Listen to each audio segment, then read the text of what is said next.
रणजितसिंह मोहिते, सुभाष देशमुख हे फडणवीसांच्या भेटीसाठी दाखल झालेत। कालच जयसिंह मोहिते पाटलांनी आम्ही शरद पवारांच्या राष्ट्रवादीत जाऊन तुतारी धरणार असल्याचं विधान केलं होतं। रणजितसिंह नाईक निंबाळकरांच्या उमेदवारीला त्यांचा विरोध सुद्धा आहे। याच पार्श्वभूमीवर या दोन्ही भेटीगाठींकडे पाहिलं जातंय। एकीकडे रणजितसिंह मोहिते पाटील हे फडणवीसांच्या भेटीला गेले, तर दुसरीकडे रामराजे निंबाळकर हे अजितदादांच्या बंगल्यावरती दाखल झालेले आहेत। त्यामुळे सागर बंगला आणि देवगिरी बंगला या दोन्ही बंगल्यांवरची दृश्य तुम्ही स्क्रीनवरती बघता आहात। माढा लोकसभेचा तिढा सोडवण्याकरता या भेटीगाठींकडे बघितलं जातंय। प्रतिनिधी विनायक डावरुंग सध्या आपल्या सोबत आहेत। विनायक, दोन्ही महत्त्वाच्या भेटी आहेत आणि त्या सुद्धा माढा लोकसभेच्या संदर्भातल्या, काय सांगाल?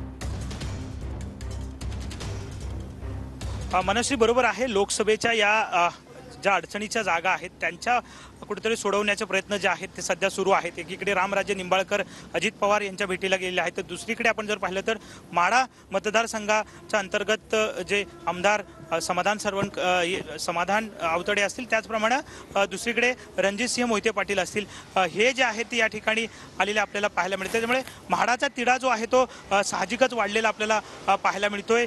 सगळेच दिग्गज जे आहेत ते मैदानात एकमेकांच्या विरोधात उतरलेले दिसून येत आहेत आणि त्यामुळेच हा तिढा दिवसेंदिवस वाढताना दिसतोय। एकीकडे देवगिरीवरती बैठक रामराजे निंबाळकर यांच्या अजित पवारांसोबत सुरू असल्याची माहिती मिळते, तर दुसरीकडे माढामधले सगळे प्रमुख नेते जे आहेत ते सागर बंगल्यावरती आलेले आहेत, फडणवीसांच्या भेटीसाठी आलेले आहेत। त्यामुळे माढातला तिढा आजच्या दिवशी सुटतो का हे बघावं लागणार आहे, कारण रामराजे निंबाळकर यांनी सुद्धा जी उमेदवारी भाजपकडून देण्यात येते किंवा त्याला विरोध जो आहे तो करण्यात केलेला आहे। आणि दुसरीकडे आपण जर पाहिलं तर एक एक टप्प्याटप्प्यानं हे सगळे प्रमुख नेते जे आहेत ते हा तिढा सुटतायत। त्यामुळे माढाचा तिढा जो आहे तो आज सुटतो का हे बघावं लागेल।